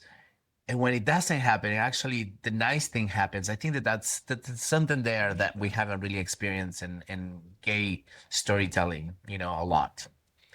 Yeah. I need like a very sci-fi fantasy heavy as the like next gay popular thing to come out. That'll be the one that I Well, latch on to. there's a new Star Trek. It's called The TV Star show one? Starfleet Academy. And Yeah. apparently there is like a college sci-fi, like year 3000, whatever. And then they have like there's like a gay storyline. It's not the whole thing gay, but like there's a gay Yeah, it's storyline. not enough for me. I need it to be the main The main. storyline. I don't But know I if will you've heard, watch that. I mean, I Ryan, I feel don't know like if you've Star Trek has heard, always been very gay, in some ways or another. Go ahead. I don't know if you've heard there's a reboot of like Potter. So That'd be great. I'm just messing with you. Oh. I know we don't need to get into that right now. I know. I even had a hard time laughing at the Harry Potter heated rivalry spoof that they Crossover. made. Yeah, I was like, Yes. oh, there was just Yeah. like it was like a Saturday Night Live skit sort of thing where they did Harry Potter, but in the context of heated rivalry. But they fucked up really hard because they made it about Harry and Ron, not about Harry and Draco, who is the actual rival. Oh yeah, obviously. Yeah, Which was that's a little the fan odd. fiction. But it was hilarious. You have Bone Maybe- Let Yang lead the show, and then it goes to shit with all the gay stuff. You know, how dare they? Yeah. Maybe they didn't have like a blonde cast member, so they had to use the redhead guy. I think Draco, yeah, maybe not a good enough one to be Yeah. the lead. And they Put a couldn't fucking afford the wig. Put a Yeah, goddamn yeah. wig on him. Yeah. Ridiculous. Personal, Ryan. Next, we have two more. We have two more. But it's Gay my fri- turn. It's Oh, my okay, turn. go ahead. Sorry, you skipped one. No, you. Eh, well, okay. Yeah, because we already knew the answer. Gay friendship, reality, or fantasy? Ooh, reality. I think so. Yeah, Yeah, I absolutely. think so. Also, like, I think it's kind of unique in the gay world that like a lot of friendships can start with a physical connection and then immediately transition to a friend or vice versa. And like, there is an ability to somewhat separate that a little bit more than I would say other relationships. I don't know if it's Yeah, I healthy. guess that's true. I'm still figuring out my relationship, but yeah, it happens. I Yeah, don't know. certainly. I don't like to mess around with my friends, That's fair. and I don't. Not entirely true. There are some I've only friends had that I a- have messed around and then became a friendship. Yeah. Yeah, I think it's yeah, much that more way. likely that it would be that way than the other Yeah. way. Yeah. For my friend group, no, it's the opposite. But there is some. There are some. Okay. Yeah. Sounds like we need to be part of Dario's friend group. No, I'm just kidding. Sorry, that was You bad. are. Oh my Caleb God, actually yeah. came to game night, and Yeah. I did. we're It gonna was have another fun. one It in was February. cute. And now you have to come to every game night. Yeah. Or else. And There next will be- thing, yeah, now automatically once a month you will wake up in Dario's apartment, shackled to the couch, ready to play games. It's funny. All right, last one. I got muted again. Friends with Yeah. benefit, pro or against? Certainly not against. I would say, yeah, pro, but you have to stay in constant communication about what the needs are. I think at some point it's going to stop working for people, but I think if people are healthy enough to. I had a friend, we were kind of that recently, and then it wasn't mutual anymore, so then we kind of stopped, and it's been fine, and we've been friends since then. So we just set check-in dates on it. How about you all? I don't think that I've ever really anybody that would necessarily qualify. Interesting. I just feel like anybody who I was fucking, I was trying to date. Or I feel like I haven't really had any periods in my life where I was like regularly having sex with somebody that I was not interested in being in a relationship with. All right. Because I certainly, like, if there consistent sex is happening, there has to be like a mental, emotional stimulant there for me. Like, for me, the only situation where I could ever envision like a friends with benefits situation is like somehow somebody was already in my universe and I was like, I just do not have the time for a relationship right now, but do want to. I don't know. It's like a hard thing for me to even envision or fathom for myself. For me, I think it's come as a result of like being with a bit more of an asexual partner. That's some of the ways we've worked around it. So I think that's part of the working through process. I feel like generally my preference would be to lean more monogamous, but not like hardcore. It's just like I prefer to have sex with the same person, basically like you, that I'm really connected with. But as of right now, this relationship doesn't support that as much as I want. So how do we stay together? Because we love each other. This is one way we're trying stuff out, which is interesting, you know. Just love all the different flavors of relationship that exist. For me, it's a definitely friends with benefit with monogamy, which is practically just a boyfriend, I guess. So Yeah, that's the yeah. only like sounds like because some of I the wouldn't issues understand it. is It what will I be heard. very Yeah. Yeah, the friend, You that's like what I was like. The friends with benefits situation just feels like a big commitment issue issue. situation. Yeah. Yeah. Either you don't have the time or capacity, or like you're avoiding commitment. Yeah. That's just where my brain goes It's to. definitely an Certainly there, avoidance. Yeah. yeah, like in some way, shape, or And that's form, whether okay. that's because, yeah, and I agree. I think that as long as you're doing like what you talked about with having these sort of like check-ins where we're being Yeah. honest about where we're at with the situation, I think that's good. I think it would be a little toxic if you were doing this friends with benefits thing and there was no communication outside of like you up. Yeah. Yeah, I had this Dominican guy that like even the first time that he came over and we had sex, afterwards we like ordered food, we'd watch movies, and that was kind of sort of our thing for like 3 months. And after 3 months, I'm like, I have feelings for this guy, like I enjoy hanging out with him. Like we're doing all these things and activities, and we went to the circus together, and the moment that I said like, hey, like I want more. This is what happened. Like he canceled last minute on one of our Oh. like date night, not date nights, fuck nights that become a date. Uh, and I got really upset because now I realize, oh shit, I have feelings for this guy. He just totally blew me off, and like now it hurts. And so I brought it up, and like he flipped out. He's like, "No, I thought we were just fuck buddies," and I'm like, we've Now that been this has seeing been each other every discussed. weekend for 3 months. Like, what do you mean that we're not dating? Like, that's kind of dating. And That so, but it was sucks. really interesting, just like the moment that like I put it into labels, like just the whole thing like imploded, and that was it. That was the end of it. And I was like, I don't understand what just happened. Like we are amazing, like we had so much fun together, and then like suddenly the moment you put it into words, you know, or like wanted like just basic, like not even commitment, but like don't blow me off like last minute, because like I don't have any other plans, and like you make me feel like very disposable. Yeah, interesting. But I don't, yeah, honestly, for me, I am absolutely against like things like that, like it has to be way more defined or clear. Like, is this like just completely casual, or is this like something more committed, but like the in between, or the fluidity of like friends with benefit, where like you just don't know where you stand, I think it will fuck up with my self-esteem and like my sense of self. Hmm. Okay, so moving on to our next segment. Ryan, you wanna? Oh well, no, I guess he's not Queer as reading. fuck. Yes.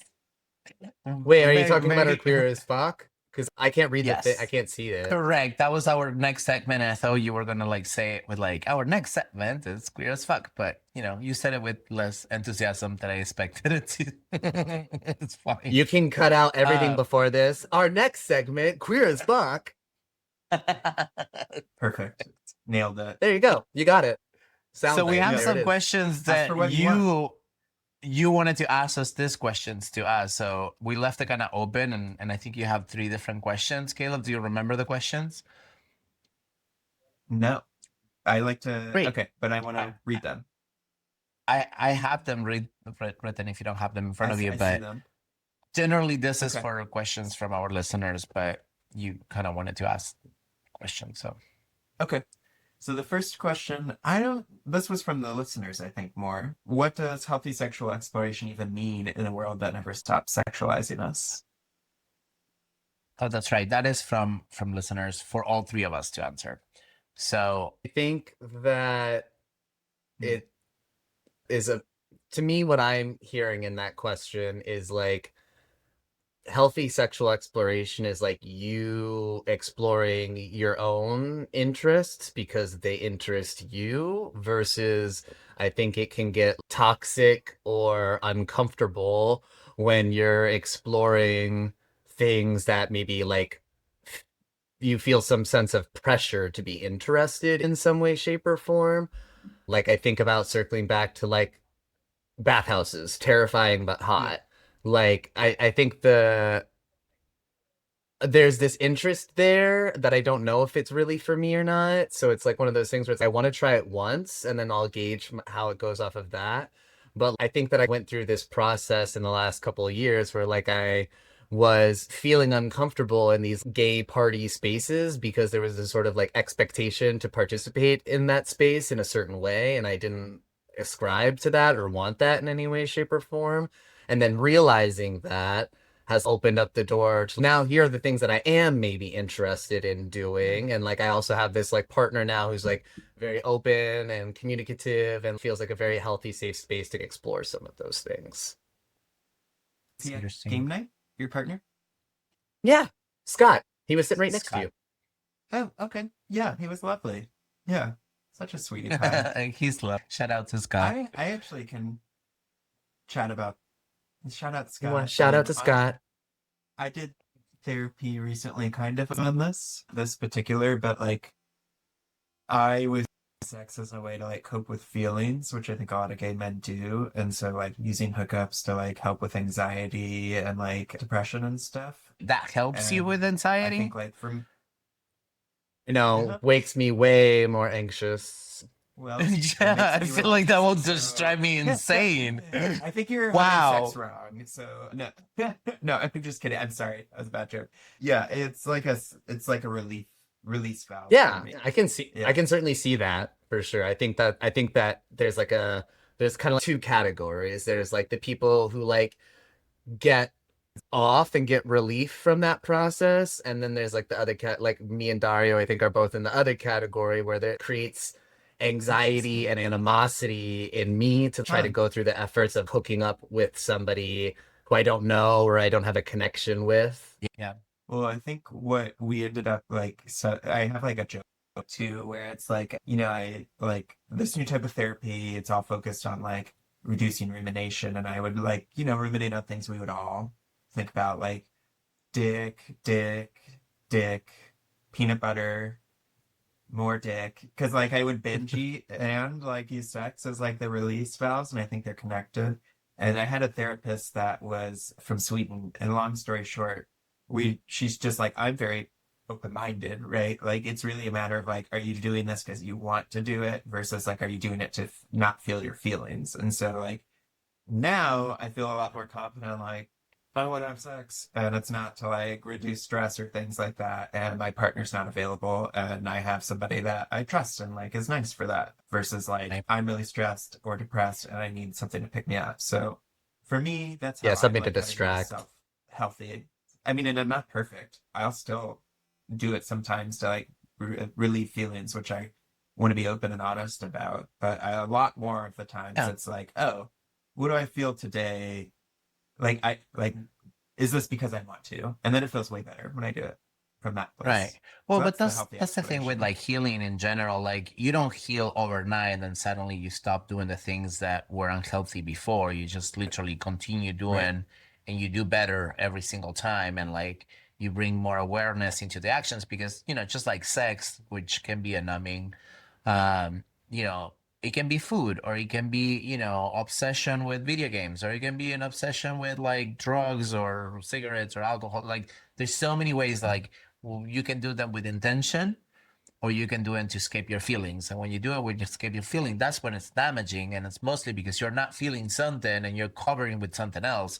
It's not about the sex. It's not about the drugs. It's not about the video games or whatever escape you're using. It's literally about like that part where like you forget yourself, where you ignore yourself, where you abandon yourself in order, to not feel something that your body and your brain are telling you, your heart is telling you to feel, and you're gonna sort of escape.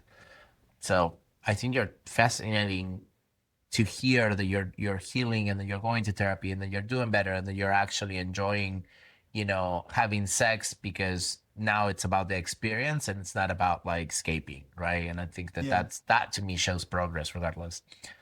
My Yeah. answer for this question, I think it's more around, um, I think we see it a lot less now, but there was a time in a lot of these apps or like just gay dating sites where I call it gating sites. That's good. The Gating. gating sites. It's, in The some ways it's also a layers. gating site. Yeah. The layers. Yeah, the layers. The layers. Yeah. Are In you some ways- gating? Like baiting, dating, gay, gates. Wow. Gates. Wow. Epstein. Yeah. Sorry. No. Bill Gates. The Not that gating.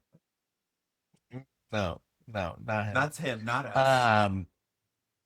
So anyhow, so back in the day, there was a lot of Latin fetishization, fetishization.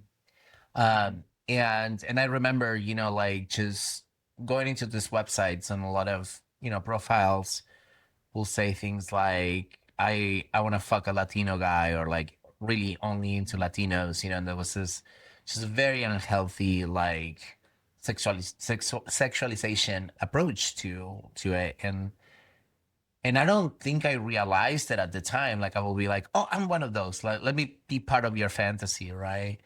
And it took years to kind of sort of understand like people were not interested in me. They're interested in the fantasy or what I represent, and more so than like me specifically. And so it was again like one of those things where like you did them and you abandon yourself by realizing like, oh, I have absolutely no value to this person. So like it will literally like just create like it will lower my self-esteem even more, right? Because obviously those situations wouldn't go anywhere and not what I was seeking, right, ultimately.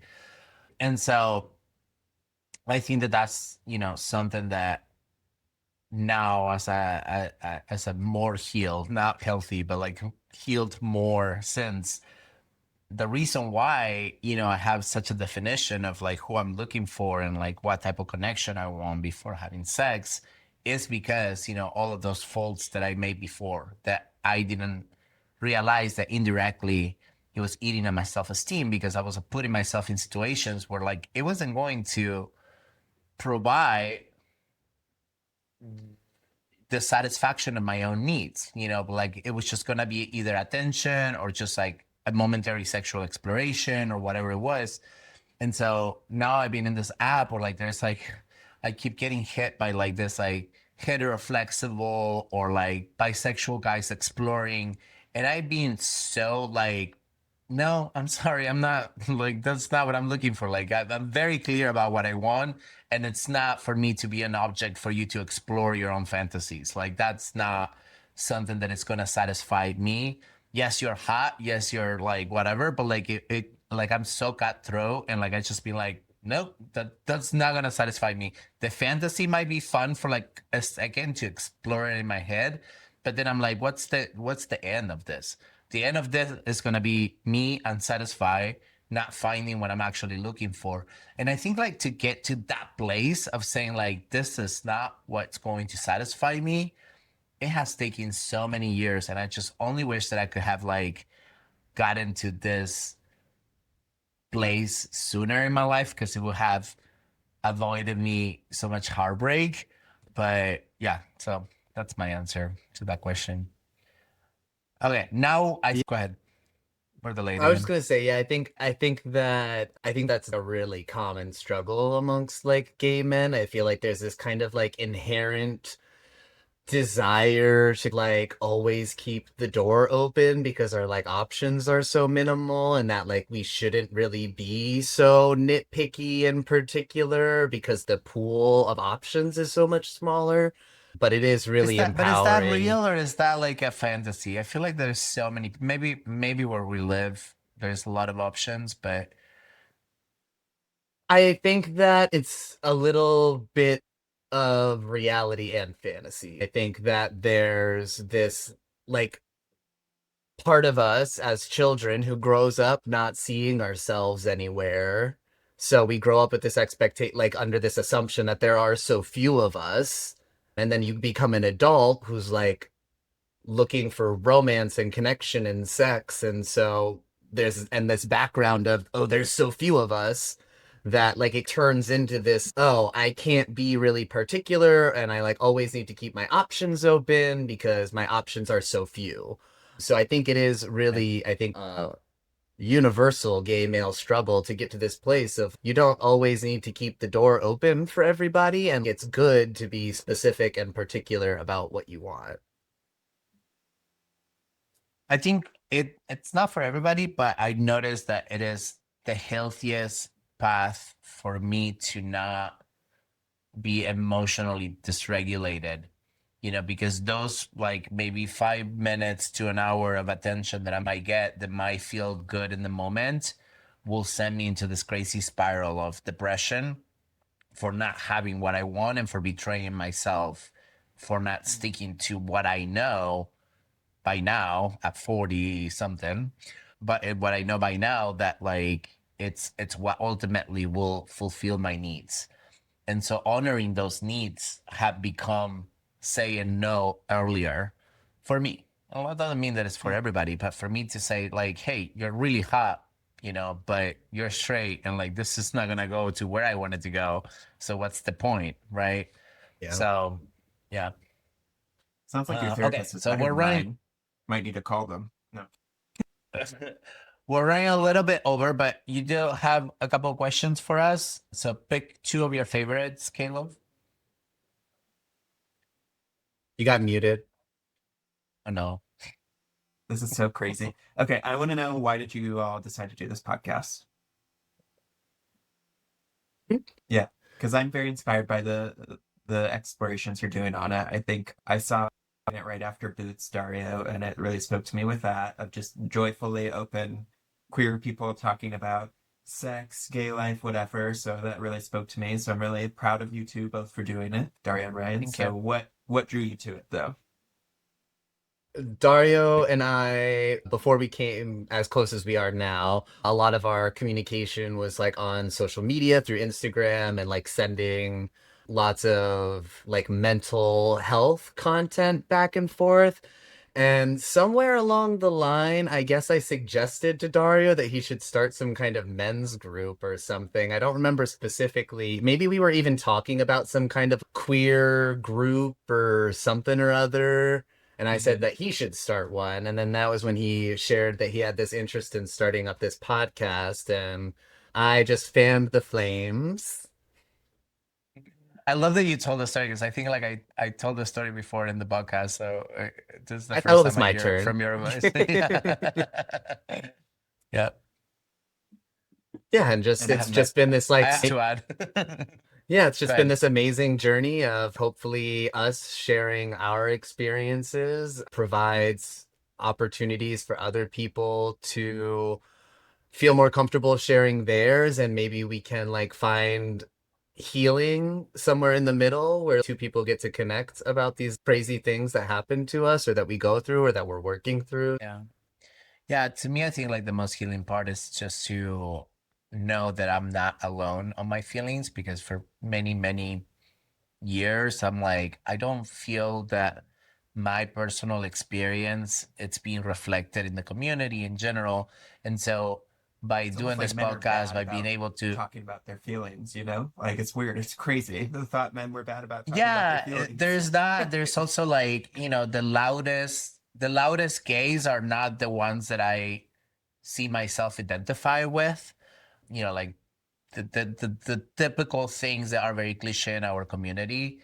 But through doing this and finding other people that relate to the content, that relate to the stories, that tell me new stories, that I'm not familiar with, it also healed my own perception of gay community or like the gay culture that I used to almost resent.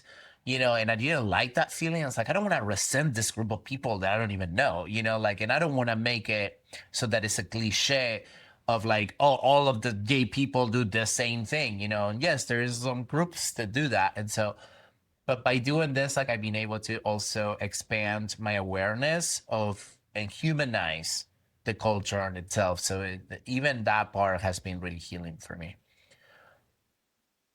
Beautiful. I'll ask my other one really quickly, just because I'm super curious. I saw the list, but if you both had to give me your top two comics right now, Oh, who would you shit. say? I did my homework because I was like, I'm gonna come prepare. I'm gonna Yeah, write all of the great comedians that I know about. yeah. I Ryan can and I steal went. one. Yeah, I can yeah. steal one of yours If for you don't see me, sure. I'm gonna literally kill myself. No, I'm kidding. Yeah. I haven't No, seen you who is live it? yet. I think that you I invited Yeah, I us know. to know. the I can't show. wait Yeah, to. yeah. I was joking. That was obviously who is it? I'm really curious. What's her I'll name? choose you, Dario. You go first since you said you feel prepared. We'll give Ryan time. Well, I know which one he's going to say because we went to see him together. But I would say Jeff Acurie is amazing. His crowd, I have not seen him live yet, so I have no idea what his material is, but he only posts his crowd work, and I'm absolutely consistently in tears all the time. He's so funny. He's so quick. I have Rocky Dales Davis. He's like this like southern hottie, super beautiful, also really funny. So hot. Um, he's so hot. He's just gorgeous, and he's so sweet. Like I love a lot of this like new straight comedians that are such good allies to the Yeah. gay world, and I feel like his one.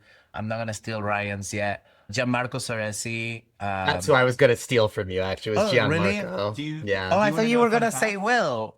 Oh no, I love Will, but right now I'm loving Gianmarco. I'm seeing with so his, much like- of his with his, content. With his like little like stool, like he just sits there and he just goes know. like this, and then he goes like this, so like it's like that. Tell me He's- about that. he opened for he was kind enough to come do a set for Luigi the Musical in Edinburgh Fringe. So we got to Oh meet my him God, at the I party. love That's Yeah. amazing. Yeah. That is Honestly- so cool. Honestly, when you were talking about some street comedian out there who just came out as gay, I was like, was it Gianmarco? I mean, come on, girl. You know, actually, No, Irene he's too a is theater very kid. funny He's a comment. theater kid, but he has a Sure, girlfriend. sure. Yeah. Okay, sure. Yeah, I met his girlfriend too. She's very nice. I really like her too. They were very sweet. He's amazing. I recently saw him, like he was like on a panel or something. I don't know what the event or the thing that they were doing was, but he was like part of the panel and he was so well dressed. I was like, oh, I've never seen you look so sexy before. And is that Will Burkhart? Yeah. Is that Will? So, Yeah. I saw him fun I'm- about Punchline, and like So did we. Honestly, Wait, Oh, were you at the same there? show?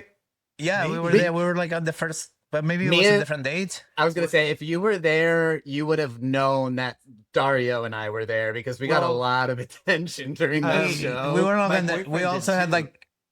He was like, because like we thought we were in the back, and I was like so burnt out from Luigi because it was like peak Luigi shows.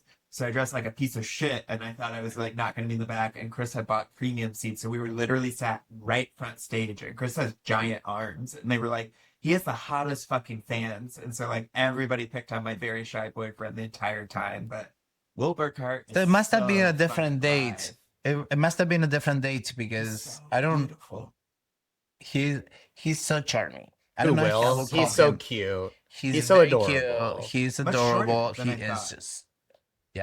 Oh, I knew he was short. That- I knew he was a I tiny guy. didn't. Like I was like, oh, he's very short. Okay, I think we mentioned most of them. There is Lucas Selnick. He's like another great ally as well. He's super funny, very quick on his feet. Yeah. And You then gotta check my out last Jenny. one would be Atsuka. Oh yeah. I don't know if I pronounced that, but oh my god, she's so, She's so funny. funny. And I love her like crazy style and like she's just Yeah. so childish on stage. My gosh, she's fantastic. Yeah. So good. I realize I can't. I just want to say my favorite comic of all time is probably Tig Notaro. She's just so different and weird. And she Yeah. one time did like a 7-minute set where she pushes a stool around on Conan Live. It gets the most laughs I've ever seen. And that's all she does. And it's so crazy. And I wish I was like her. So if you haven't seen her, check her out. Yeah, I was gonna So, say yeah. send her handle to me. I'll go look her up. Yeah.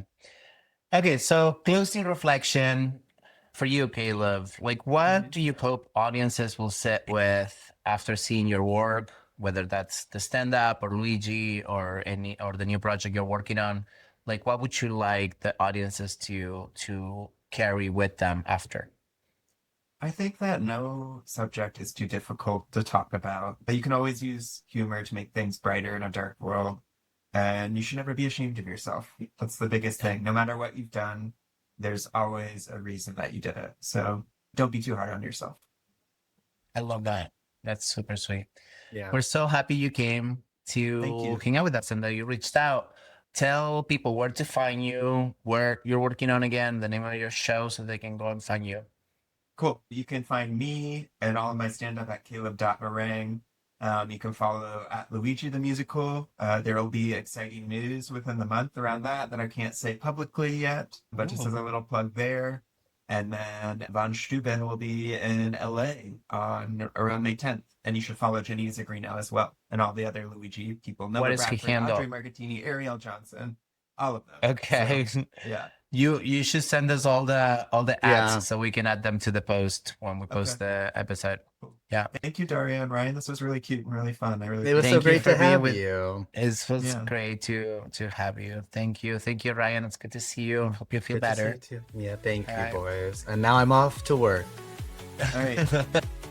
You can listen to our podcast on Spotify, Apple Podcasts, and YouTube. You guys can check us out on Instagram at livelaughloads.podcast, on Blue Sky at livelaughloadscast, or look us up at livelaughloads.com.